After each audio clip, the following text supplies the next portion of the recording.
சிவ சிவ திருச்சிற்றம்பலம். நாம் அனைவரும் சிவபிரானை வழிபடும்போது திருமுறைகள் ஓதி வழிபடுவோம். சிவ சிவ. தேவாரம்.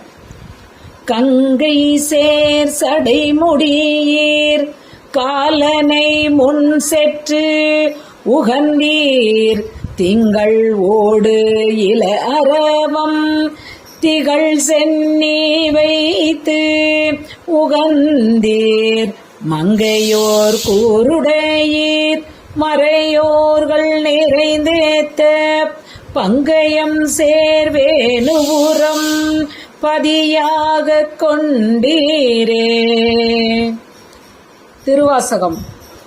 முன்னை என்னுடைய வல்வினை போயிட முக்கண் அது உடை எந்தை தன்னை யாவரும் அறிவதற்கு அரியவன் எளியவன் அடியார்க்கு பொன்னை வென்றது ஓர் புரிசடை முடிதனில் இளமதி அது வைத்த அன்னை ஆண்டு தன்னடியரில் கூட்டிய அதிசயம் கண்டாமே.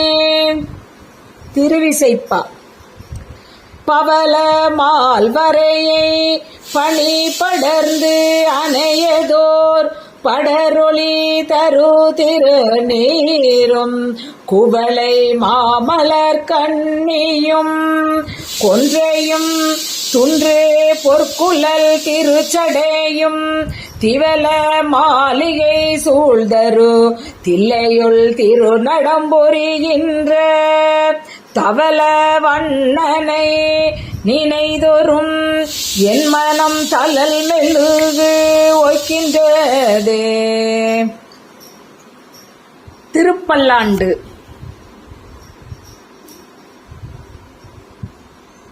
மீண்டு மனத்தவர் போமின்கள் மையடியார்கள் விரைந்து வம்மின் கொண்டும் கொடுத்தும் குடிகுடியீசர்க்கு ஆட்செய்மின் குலாம் புகுந்து அண்டங்கடந்த பொருள் அளவில்லதோர் ஆனந்த வெல்ல பொருள் பண்டும் இன்றும் என்றும் உள்ள பொருள் என்றே பல்லாண்டு கூறுதுமே. பெரிய புராணம். ஆன அடி பொழுது மன்றுள் ஆடுவார் அருளினாலே மேல்நெறி உணர்வு கூற வேண்டிட்டே பெறுவார்மையில் ஊன் அடை வனப்பை எல்லாம் உதறி ஏற்போ உடம்பே ஆக வானமும் மண்ணும் எல்லாம் வணங்கு பெய்வடிவமானார். சிவ சிவ. பஞ்சபுராண வழிபாட்டினை செய்து திருவருட்பயன் பெறுவோம். குடும்பத்தில் உள்ள அனைவரும் ஒரு சில நிமிடங்களை ஒதுக்கி திருமுறைகளை பாடுவது அல்லது படிப்பது மிக எளிதாக செய்யக்கூடிய சிவ புண்ணியங்களில் ஒன்றாகும். திருவருட்பயன் பெறுவோம்.